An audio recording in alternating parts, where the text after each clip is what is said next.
Hello, friends. My name's Tami Simon, and I'm the founder of Sounds True, and I want to welcome you to the Sounds True podcast, Insights at the Edge. I also want to take a moment to introduce you to Sounds True's new membership community and digital platform. It's called Sounds True One. Sounds True One features original, premium, transformational docuseries, community events, classes to start your day and relax in the evening, special weekly live shows, including a video version of Insights at the Edge with an after-show community question and answer session with featured guests. I hope you'll come join us, explore, come have fun with us, and connect with others. You can learn more at join.soundstrue.com. I also want to take a moment and introduce you to the Sounds True Foundation, our nonprofit that creates equitable access to transformational tools and teachings. You can learn more at soundstruefoundation.org. And in advance, thank you for your support. You're listening to Insights at the Edge. Today is a rebroadcast of one of my favorite episodes. I hope you enjoy. You're listening to Insights at the Edge. Today my guest is Lama Tsultrim Allione. Lama Tsultrim is an author, an internationally known Buddhist teacher, and the founder of Tara Mandala Retreat Center in Pagosa Springs, Colorado. Lama Tsultrim was the first American woman to be ordained as a Tibetan nun by His Holiness the 16th Karmapa. At the age of 26, after 4 years as a nun, she returned her monastic vows, married and raised 3 children. With Sounds True, Lama Tsultrim has created several audio programs, including The Mandala of the Enlightened Feminine and Cutting Through Fears, where she shares a process that can help meet and release what the ancient Tibetans called demons, fears, and other unhelpful emotions and obsessions. In this episode of Insights at the Edge, Lama Tsultrim and I spoke about the sacred feminine within Buddhism and how to understand the sacred feminine without creating duality. We also talked about the 11th century Tibetan yogini and originator of the practice of chud, Machig Labdrön, and about Lama Tsultrim's sudden loss of her husband David just a couple of years ago, and her journey through grief and what she's learned through the process. Here's my conversation with Lama Tsultrim Allione.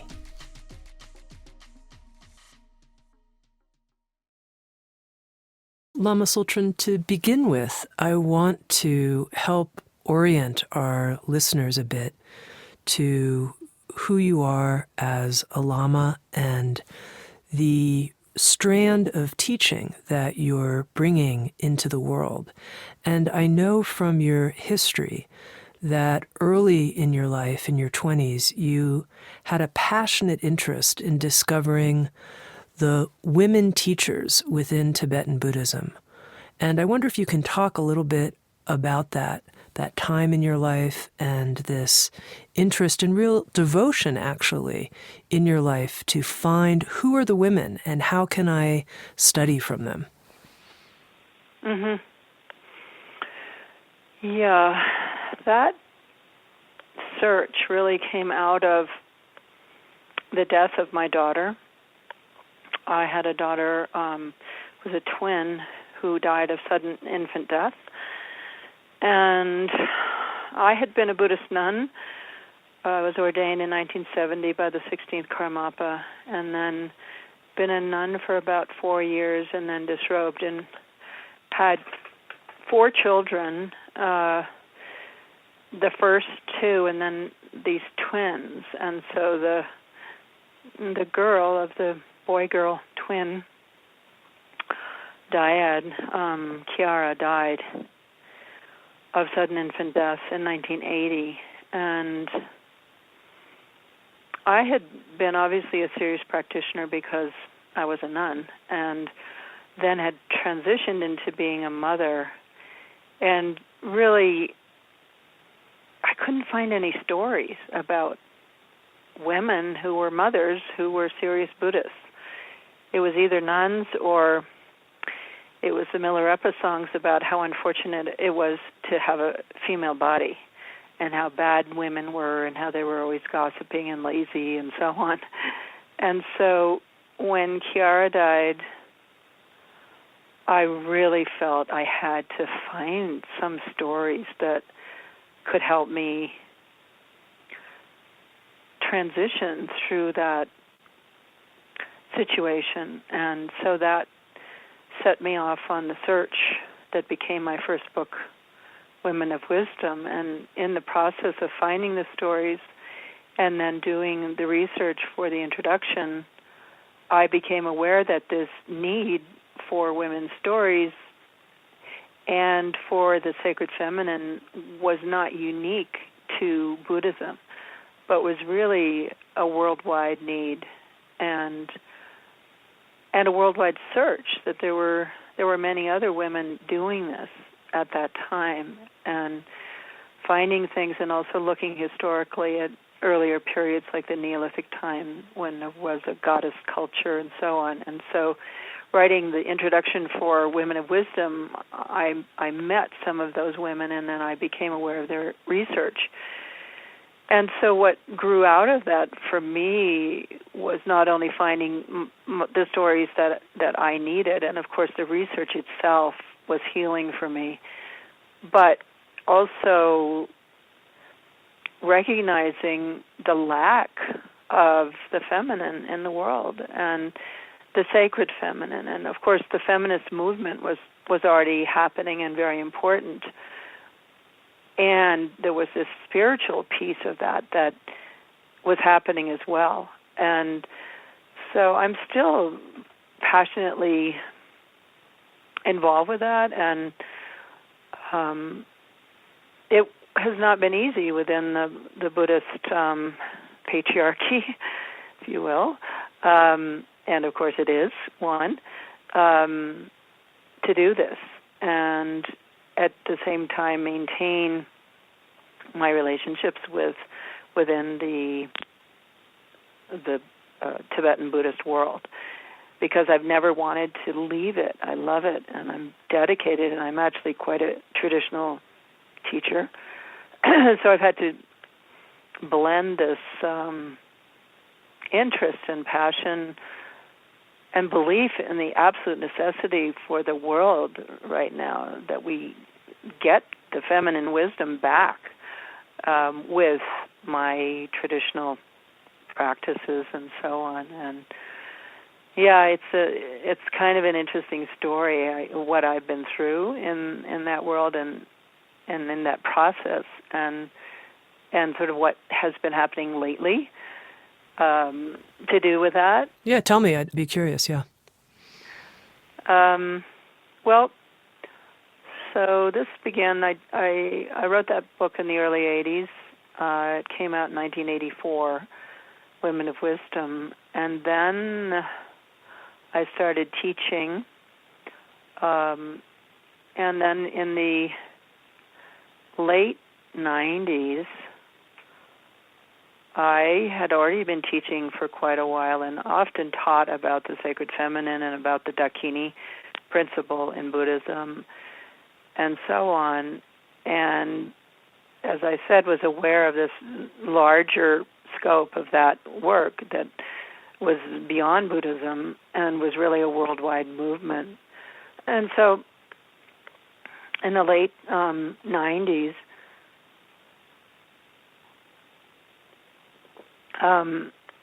I got a letter from my teacher, my Lama, saying, you're too feminist, and feminism is dualistic. And also he objected to my, I guess, the use of psychology with Buddhism. Or the overlay of psychology in Buddhism and emotional work, because I felt that was a big missing piece in Buddhism, and so I had included that in my teaching and in my work. And so I received this letter, and then he said, I think you should not come to this next training for teachers. And I had been the first and the only teacher that he had authorized at that point. And so obviously this was very shocking. And, quite a blow-up. Yeah, it was. I actually went into physical shock when I got this letter. And so the upshot was that I went into a year-long solitary retreat, which was, I think, shortly after I last saw you. So I went into that retreat 2001, 2002. And part of what I wanted to do in that retreat was sit with this question by myself without any interference from the outside and really see, is this important or is this dualistic? Is the return of the sacred feminism or the sacred feminine, and I guess you could say sacred feminism, really, is that important or is that dualistic? And so I wanted to sit with that question. And, of course, I was doing other practices and so on. I wasn't just sitting for a year thinking about that. But what happened in the retreat was 9/11 occurred during that retreat. And so, of course, I didn't see the footage and so on, but I heard about it because my husband brought me my food, and he told me. And so my reaction to it was, where's the feminine here in the lives of these men who did this, and then also in the reaction from the United States? I just found a complete lack of it in both those situations. And so that influenced me to recommit to, yes, this is important, and yes, this is relevant, and no, it's no more dualistic than, the 2,500 years of patriarchy in Buddhism, and that really what I was looking for was not dualistic, it was integration, it was the divine union of masculine and feminine and the balance of those energies, which we all have within us, whether we're genetically male or female or transgender or whatever we are. We're working with those energies within ourselves, and we need to honor both. And the imbalance is also destructive to men. And so I made the decision to recommit to that and to sit with the results of whatever that would be. That I knew that I would probably sacrifice the relationship with my teacher, who had been my teacher for 18 years. And I got the conviction and the courage to do that. And in retrospect, it's very easy to see, oh yes, of course you should do that, But in the time, in that moment, it was absolutely a grueling decision, and I had so much self-doubt about, myself, and was I seeing things accurately, or was there some distortion, and so on. So anyway, I did make that step, and then once I had taken that decision, and I began to teach from having made that decision, and to lead Tara Mandala, which is my center, as you know, in southern Colorado, from taking my seat with an authentic sense of what I believed, and not for the first time in my life looking always to my lamas for the answers, and how should I do this and what should I do, and Rinpoche this and Rinpoche that, and you have to realize that I got involved with this when I was 19 years old. I was ordained at 22. So I was very seeped in that culture, and that was so difficult to begin to make my own decisions. But the result, the upshot of it, was that Tara Mandala began to really flourish in an amazing way, and within the last 10 years, it's been completely built out. We raised, I think, something like $6,500,000 to build Tara Mandala, and there's a 3-story mandala temple dedicated to the sacred feminine in Buddhism now, with life-size statues of the 21 Taras and so on. So what happened was it was like the floodgates just opened, and the support just poured in, and so many people had been waiting really for me to do this, to take my seat, you know, in something authentic. And so then the interesting thing that's happened very recently in the last year or so is this teacher that I was involved with, and it's his name is Namkhai Norbu Rinpoche, Chögyal Namkhai Norbu, that in the past year he has invited me to come and teach at his centers and teach this work that, you know, that he had been so resistant to before. And now this year he's coming to Tara Mandala. Wonderful. Yeah. What your story really underscores, I think, many things, but the one that's impressed upon me at this moment that I'm really feeling is how when we're willing to individuate, if you will, or stand up to what we see as authority figures or power, how our own life can really blossom when we're willing to take that stand, but how courageous it is to do that and scary it is for all of us. Yeah. Very difficult. And you have to be sure you're ready, you know. But by then, by that time, let's see, I was 54 at that time. So it was time to grow up. It was time to leave the father's house, even though the father was so wonderful. And I had such deep and abiding respect for him. And even the decision that I had to kind of go on my own there was never any lack of respect or cherishing, really, of that being and that relationship. So it was incredibly hard to do. And in retrospect, again, it seems sort of obvious as, of course, you have to do that. But at the same time, you know, and I just want to kind of speak out to anyone who's listening to us in our conversation and say, you really need to trust yourself. And in order to trust yourself, you have to understand what your real values are, and then be authentic with those.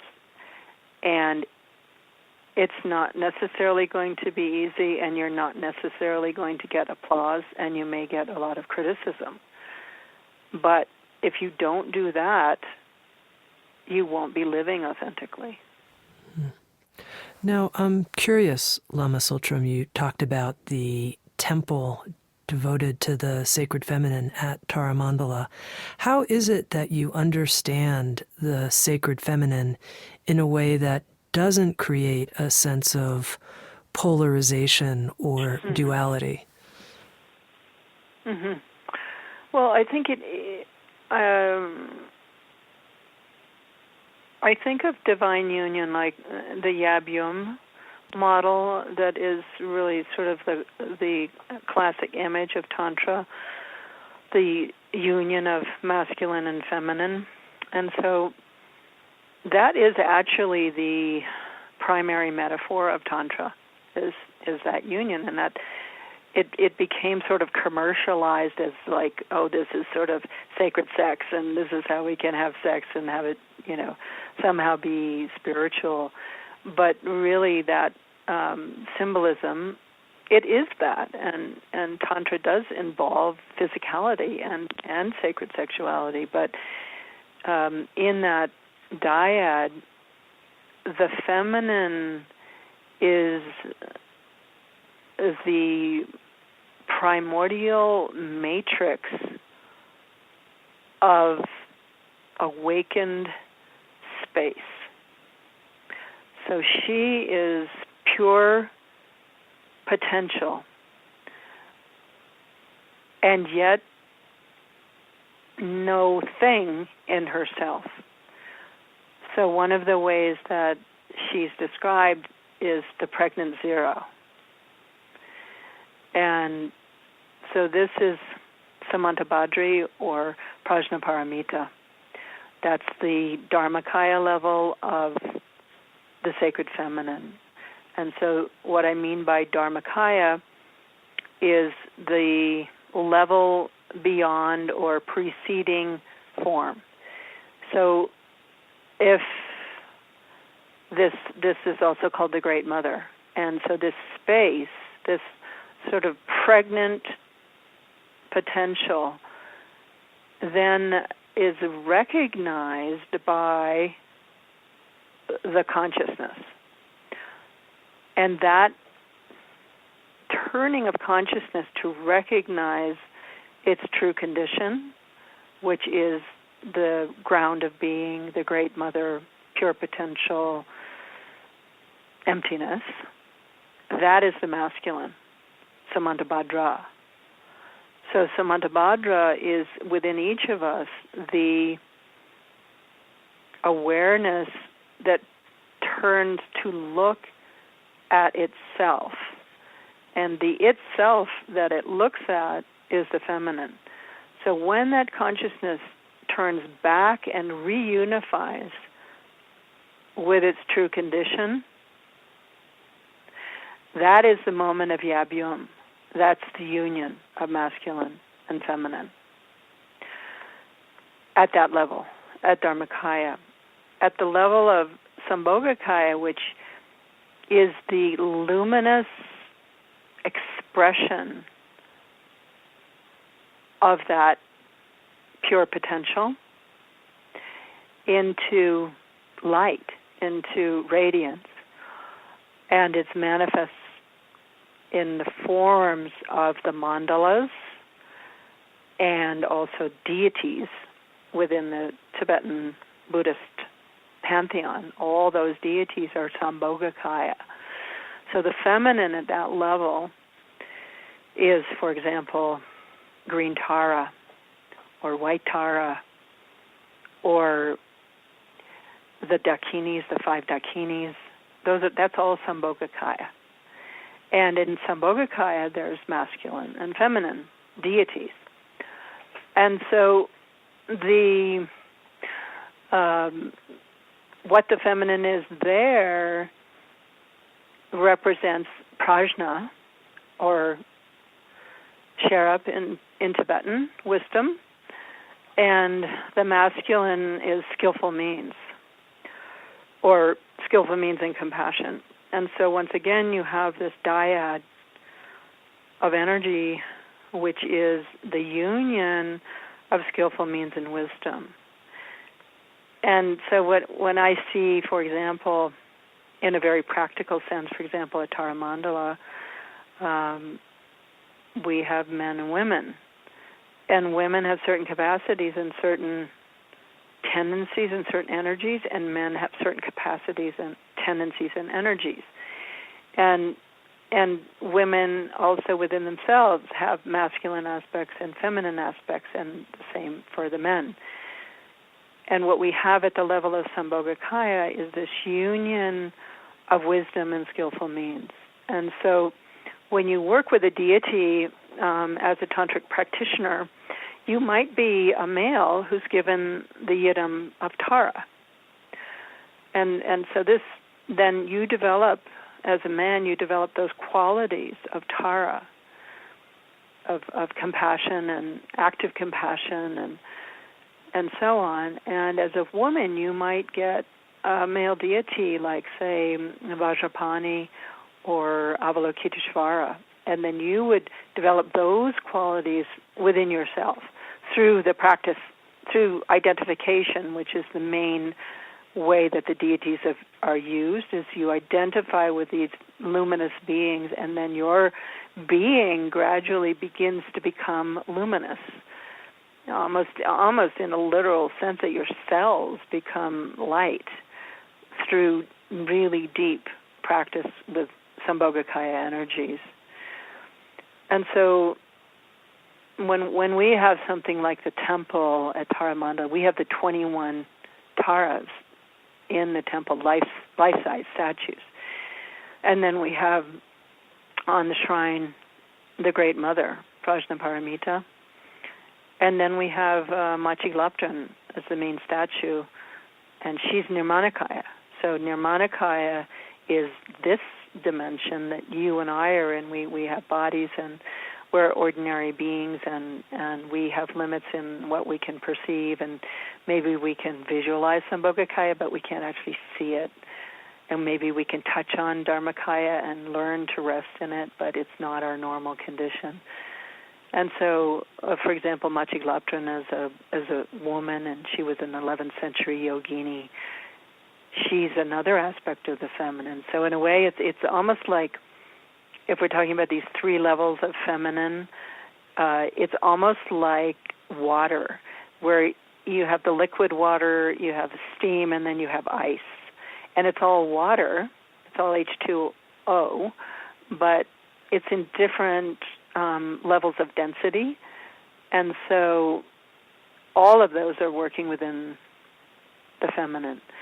And so your question really was about, okay, well, if you're involved with the feminine, how do you avoid sort of going off balance or polarization or a degrading of the masculine as you're elevating the feminine? And so the way I see that is that we have such a lack of the feminine and even any knowledge of what that is inside ourselves, inside our culture, because it's been devalued for so long, that part of what we're doing here is really exploring what that is within ourselves and within our practice and in the men and women who are here. And there are actually quite a lot of men at Taramandala, involved with Taramandala. And I also teach the Yab-Yum practice, sacred sexuality, and also the union that I just spoke of. So I think it's a sense of more like turning the lens and focusing on the sacred feminine, just to see, okay, what is this? Where, who is she? Where has she been? What is this? And then bringing that forth, discovering it, and at the same time not then feeling that this should dominate or this should take over, but rather that we need to find out who she is, and then bring that into the room, into the boardroom, or into the discussion, or into the lives of all of us, of our families, of our companies, of our organizations, and bring that voice of the feminine. And that's what I felt was lacking in 2001 was, if you think about those men who did that to the Twin Towers, and who were their mothers, who were their sisters, what was their relationship with their wives, where's the feminine there? And so what if they had a wife or a mother whose voice was an equal voice in that family to the father? How different would their decisions have been? So does that answer your question? It's kind of a long... It answers it beautifully. I'd say it sounds to me that the inspiration that you mentioned taking your seat, and in that it's to bring back a balance or to bring forward a balance. and to sit in that. Now, you mentioned Machig Labdrön, and one of the things that I learned in preparing for this conversation today is that you were named as an emanation of this 11th century Tibetan yogini.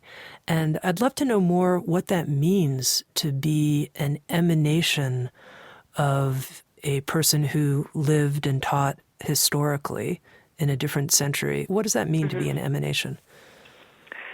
Well, I think if we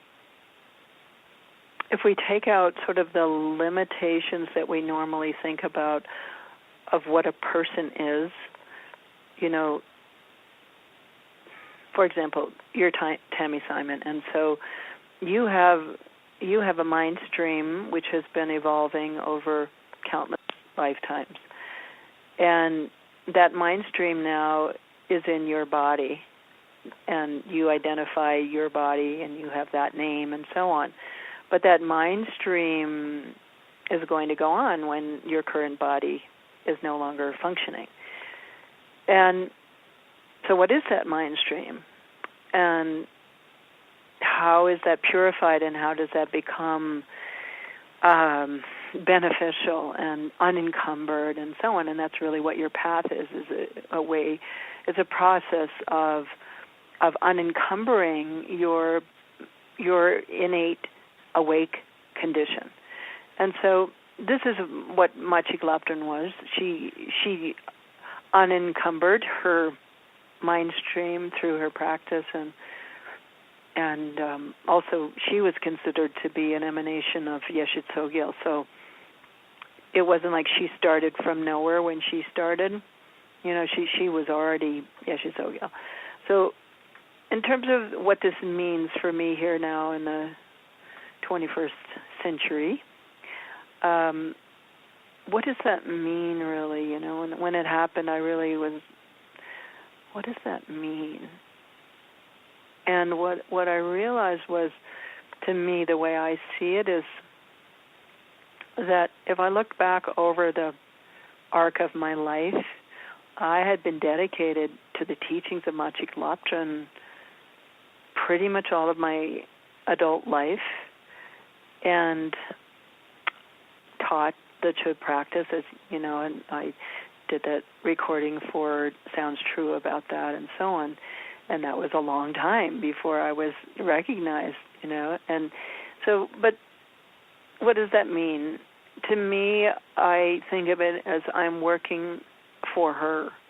I'm working for that mind stream of Machig that evolved in the 11th century, that continues to manifest in the universe in various different ways. And the importance of it now to me is that I find her teachings so amazingly modern and relevant to our situation today in the world. And so I have been bringing that forth through my book, Feeding Your Demons, and my teaching and audio programs and so on. I've been bringing forth that, to the best of my ability, that stream of her luminous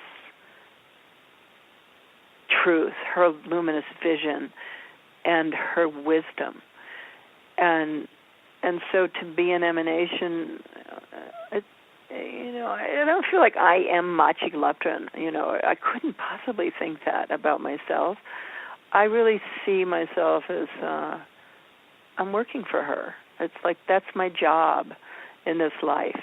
And I've had that job, and I've basically been doing it my whole life. And in 2007, it was sort of like, okay, well, this is your job description, even though you've been doing it your whole life, this is what you were supposed to be doing. And yeah, that's what I've been doing.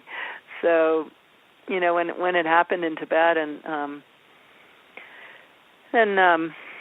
it was a group of about 35 people I was on pilgrimage with, and the name of the pilgrimage was In the Footsteps of Machig Labdrön.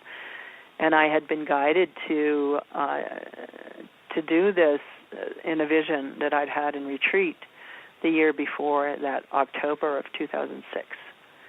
And Machig had come to me in my retreat cabin, and through a whole series of visions, one night had told me I had to collect her lineage, and stabilize it here at Taramandala.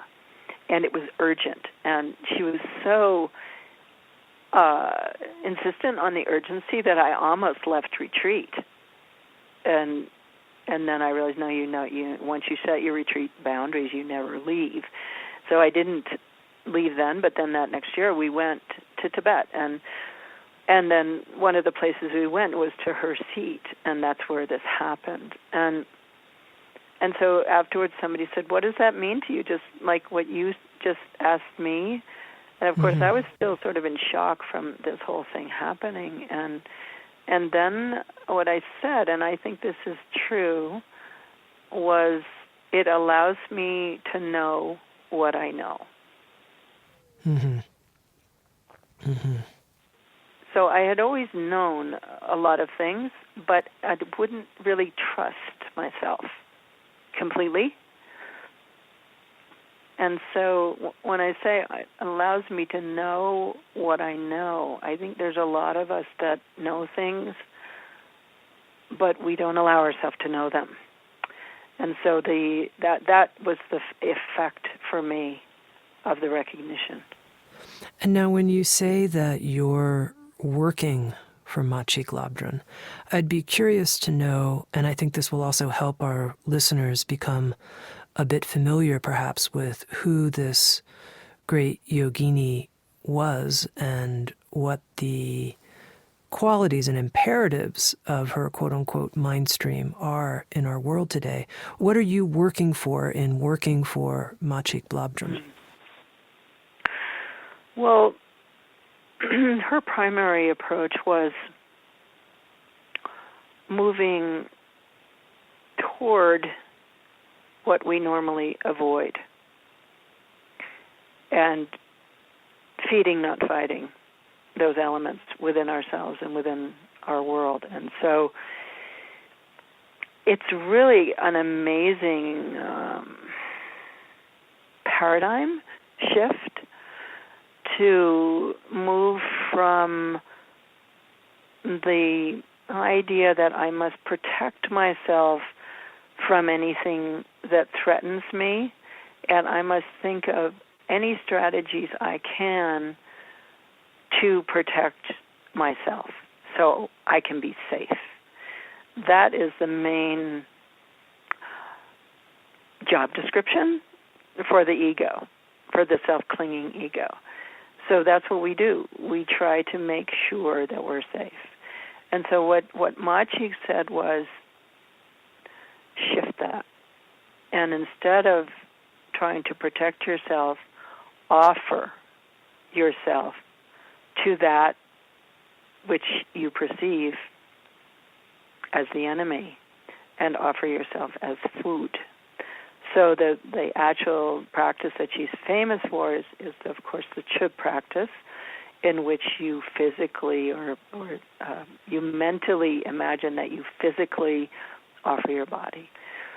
And so what that means then is, if we took that and looked at it more, say, in a family or in an organization or even within ourselves, we would look at, okay, what are the threatening elements here, or the perceived problematic elements within me, within my family, within my business?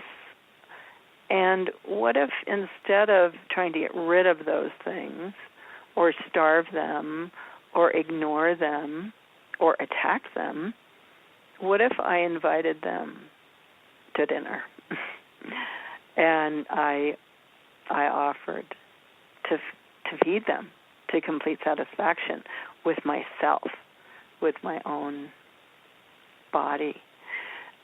So what that does is sort of twofold. One is, it undercuts the ego of the self, because what the self wants to do is preserve itself, and the body is the most central focus of the ego. So by offering it, you're immediately, you loosen that and you release it. And then it takes that, if it's say your own demon, and a demon in that case would be a fear or an addiction or some sort of neurosis, something that drains your energy. That's a good way to think about what your demons are. And so let's say you take that element of yourself and then you feed that, you personify it, and then you feed it to complete satisfaction. Then you're reversing the pattern of alienating and rejecting that part of yourself and fighting against it. And you're including it. And so what happens, say, within yourself is that the psyche begins to become more integrated and less at unease with itself or battling against itself. And so if we look at that in a family, we might take, often in a family there's the problematic person. And so everyone's focused on that person as a problem. And so then you might invite that person to speak and to have their needs met. And so then that element of the family begins to become integrated, and then the family isn't split. And so this is the teaching of Machig Labdrön. And just to put it very succinctly, she said, one take me, eat me is worth 100,000 protect me, save me. And so it's a very different gestalt in terms of the energy to move toward the shadow, I guess you could say, more in a psychological sense, and to feed the shadow element, whether it's inside ourselves or in a group or in a collective situation. And so what that does is create wholeness. And so that's a very different model. And if we go back to 2011, for example, that situation, and we think about what if we had tried to find out what were those elements that were attacking us, and in what ways were we offending them, and was there a way to bring them to the table and integrate that element rather than having it be so to do what it did. And I think we've seen in a lot of diplomacy recently the situations where, well, for example, in Nepal, there was a whole Maoist element in Nepal that caused so many problems. And then the Maoists were invited to the table, and they're now in the government. In fact, they're in charge. And so they're working with their agenda rather than blowing things up. And so that would be, when I say working for Machig Labdrön, is working for that shift on all different levels, personally and socially.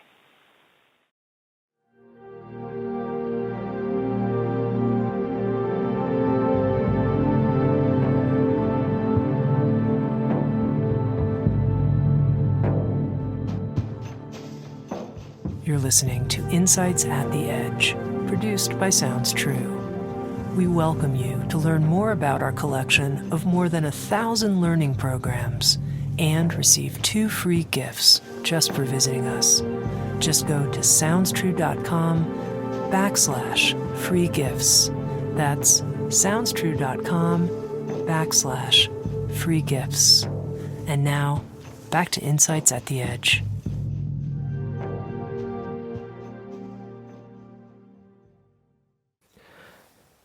So, Lama Tsultrim, just to make this very grounded for someone, let's say someone has something in their life that they've been pushing away. I'll take something that so many of us have, a fear of death of some kind. And, a fear of being diagnosed with something and then having to face one's death. And I push that away. I don't really want to think about it, don't want to think about it. How could I feed that instead of pushing it away? What would I do? Well, the first step would be to find where you hold that in your body most strongly. So you'd think about that let's say that fear of death, or that the fear that you had at the moment of the diagnosis, or the fear you have of having the diagnosis. Feel where you feel that in your body most strongly, and then take your awareness there, and then you notice what's the color of it, what's the temperature, what's the shape, what's this energy like in your body. And then you allow that to move out of your body and be personified as a being in front of you. So you've taken that fear and you're seeing it in front of you as a being. So that's already an important step, because usually with these fears, they're very sort of unseen and hidden, and we can't articulate them. And so we bring it out by giving it form and seeing it in front of it. That's already bringing it into consciousness from the unconscious. And then we ask it the questions. What do you want? What do you need? And how will you feel if you get what you need? And so then the process of feeding your demons is then to become the demon and to sit in that seat, in that body, and answer those questions. And the need is under the want. So that, let's say that fear wants to immobilize you. It wants to make you unable to make any decisions and just gets you really depressed. That's what it wants. But what's the need that it has? The need is maybe to feel safe. And so there's always a need under that want. And so you identify the need, and then you go back into your own body, and then you imagine that your body becomes a nectar of the feeling that this demon would have if it got what it needed. And then that is fed. That nectar is fed to the demon to complete satisfaction. And what happens once the demon is satisfied is it transforms, and it often transforms into the ally, which is the same energy that's locked up in the demon, but it's released from the fear, from the constriction. And so that's one of the powerful things about the demon work, is that the demon actually becomes the ally. It's not like you defeat the demon with your ally, or you call in this really strong ally and then you kill your demon, throw it out. And in a lot of the early cancer treatments, the Symington method, for example, there was that whole idea that you create this army and then you get rid of the cancer by fighting it. But with the demon work, for example, you would meet the cancer, find out what it needs, and then feed it to complete satisfaction. And in that way, it doesn't need to eat you because it's fed. So often these diseases or neuroses, there's something that's needing attention. And so feeding it, you're actually quite literally paying with your attention. You're paying attention to something that you usually would try to ignore or fight against. Does that make sense? It does make sense. It's very helpful.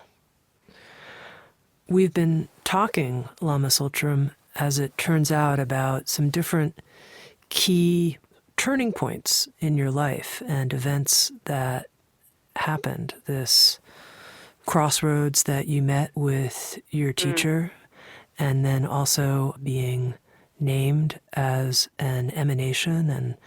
And I also know that about 2.5 years ago, your husband, whom you were very much in love with, died suddenly at the age of 54. And I'm curious to know, and I'm sure this is quite a heart story, but how this event has changed you. Yeah. It's something which is still in process. It's hard to answer that question because I feel like I'm still understanding, or I'm still undergoing I guess you could almost say the initiation that was, that is, to the initiation into death, into loss, and into grief. And I think one of the most helpful things that what helped me in this, there's the classic thing of, everything's impermanent, and isn't this a good lesson, and all that. That was really unhelpful to me, when people would say things like that. But what helped me was a song that we sing, and in this song, it's about being a practitioner and how no matter what happens, you're always happy. And for example, in one of the lines, it says, if I'm sick, I'm happy because I know that I'm clearing old karma. May I take the sickness of all beings upon myself. And then there's a line in there that says, if I'm sad, I'm happy. May I take the sadness of all onto myself. And so the actual sadness then becomes a vehicle for the practice of taking the suffering of others onto yourself. And it might seem really almost masochistic to do that. Why would you want to take more suffering when you're already like over the top with your own suffering? Why would you possibly want to do that? It's one of those paradoxes of the Dharma that by doing that, by realizing, yes, I'm suffering, but think about those mothers whose children are not coming back from the war. Think about those parents who have lost their children.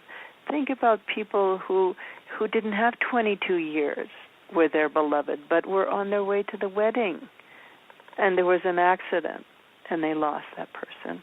And so I began to do that. I began to, when the grief would arise, I would feel it, and then I would invite myself to take the grief of all the other beings that I could think of, all the other situations that I could think of, and take that unto myself, and then to offer them out love and compassion, offer that back to them. And ironically, that helped my grief. Hmm. And I think because when we experience something like grief, there's a tremendous contraction of the heart. You just feel like your heart's in a pressure cooker, and you're not going to survive, and you can't take any more of the pain. And so what happens when you offer love and compassion to others, and the identification with the suffering of others, is that contraction in the self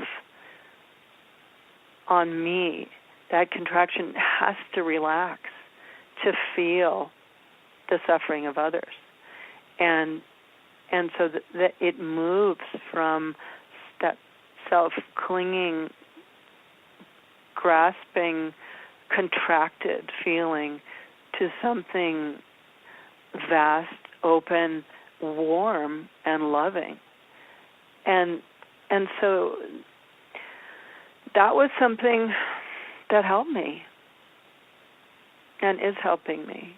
And honestly, it's what's helped me the most. I mean, there's other things that I could mention and other ways that I worked with the grief, and one of them was all the ritual that we did around his death. And the Tibetan tradition is incredibly rich with that, and we did a really full-on Tibetan 49-day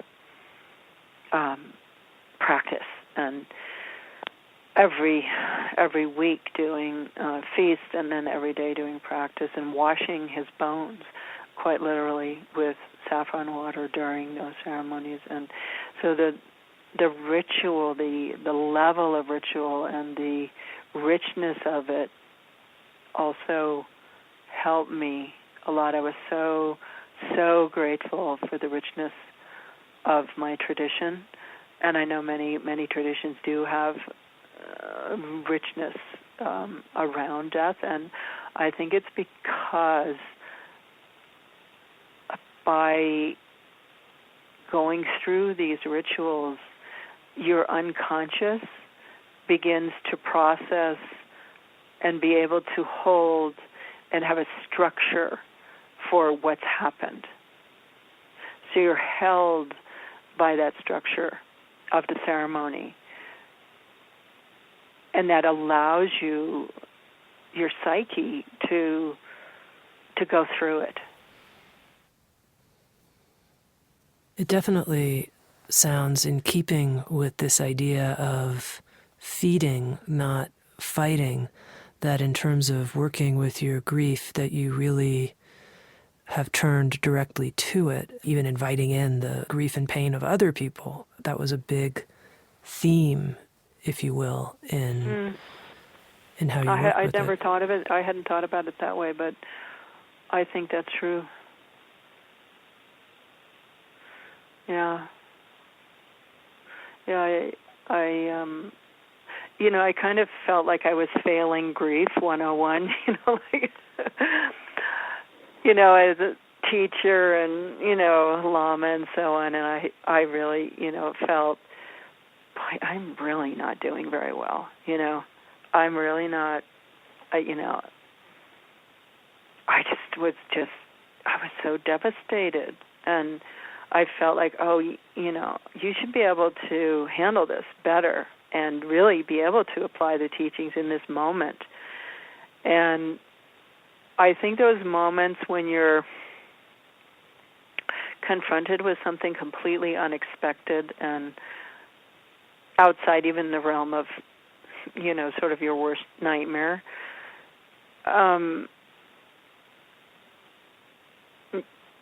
there's a sense of like shock, and then how am I going to work with this? And so I don't feel like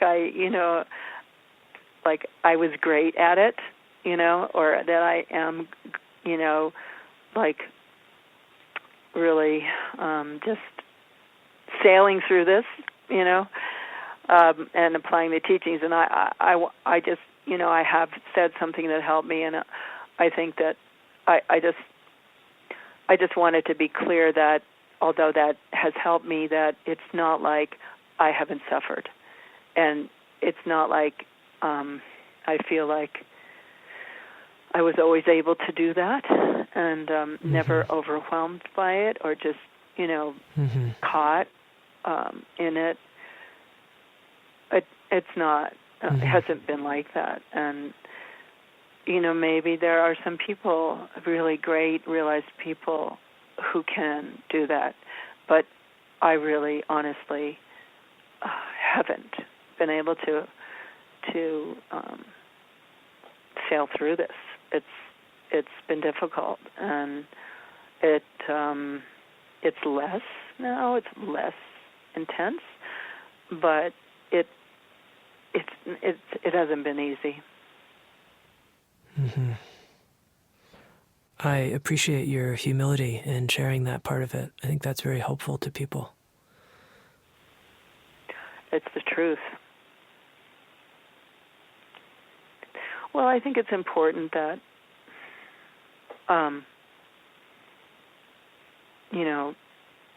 what was helpful to me also in grieving was the people who just allowed me to be where I was, and not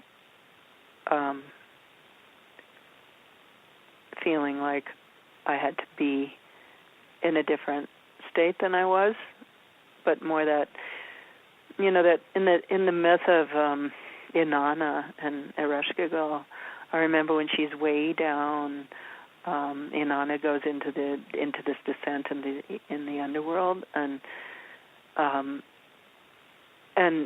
the way that Inanna is eventually rescued is by those who go down to rescue her, and she says, "Oh, my insides," and they say, "Oh, your insides," and "Oh, my outsides," and then they just mirror, "Oh, your outsides," and I think that's something so powerful. If you're with somebody who's grieving, is just to be that kind of witness of, "Oh, my insides," "Oh, your insides," that simple. A presence and a witnessing is very helpful.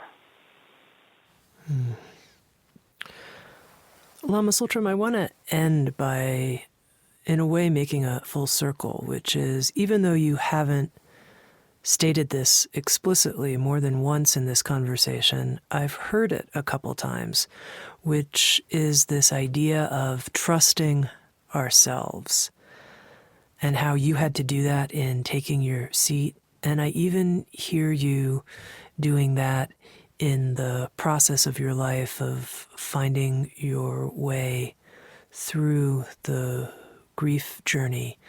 And I wonder what you could say that might be helpful to people in terms of helping them trust themselves more as they journey on their path. Well, I think in order to trust yourself, you have to know yourself. And so that means being aware of what you actually think, what you actually feel in various situations, not what you should think or you should feel, or what you've been taught to, or what your teacher tells you should, but what you do. And that might sound easy, but I don't think it is. I think we come with so many shoulds and so many influences in our lives that to know yourself is actually quite difficult. And so I think one of the ways that I would advise people to know themselves is through meditation, through stopping, because when you meditate, you stop, and then you begin to see your mind, what you're doing, what you're thinking, what's happening.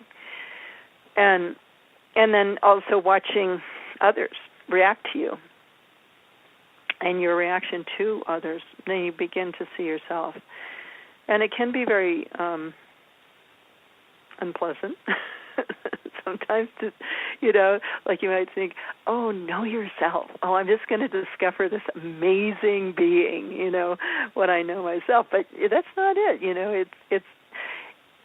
That might be part of it, but you're also going to discover your shadow and your things that you don't want to know about yourself. And so within all that, there's gems of truth and development, because once we begin to know our shadow or know our demons, admit our demons, then we begin to become more integrated as people. And so if you just look at my life, for example, with the process that I went through of having to own my own values, and then the process of feeding your demons, or the process of the grief and coming into an honest relationship with that, all of those really had to do with trying to be honest with myself.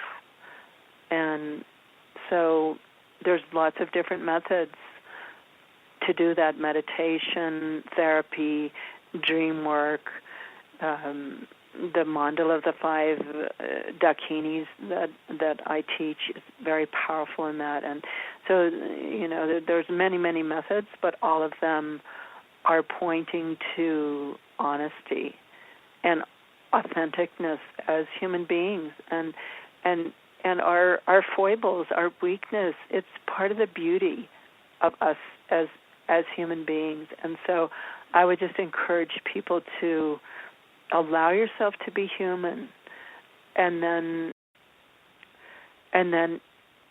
capture the gems and develop them within your own humanity. I've been speaking with Lama Tsultrim Allione. With Sounds True, Lama Tsultrim has created a 5-session audio course on the Mandala of the Enlightened Feminine. It's a course on tapping into the 5 Buddhist female archetypes, or dakinis, for transformation. She's also created a 2-session audio learning program called Cutting Through Fear, and it is a version of the Chud practice that we've been discussing in this conversation that helps you work on transforming and releasing difficult emotions. Lama Tsultrim, it's great to be with you and really commune. I feel really grateful for this conversation. Thank you. Well, Tami, it was my pleasure. And just before we dissolve this, I'd just like to send out a generation of spreading the merit of our conversation to all beings, and gratitude to all the listeners and everyone who's listening to this, because they're on their path and they're seeking, and I'm grateful to all of them. And if you'd like to watch Insights at the Edge on video and participate in the after-show Q&A session with our guests, come join us on Sounds True 1, a new membership community featuring award-winning original shows, live classes, community learning, guided meditations, and more with the leading wisdom teachers of our time. Use promo code PODCAST to get your first month free. You can learn more at join.soundstrue.com. Sounds True, waking up the world.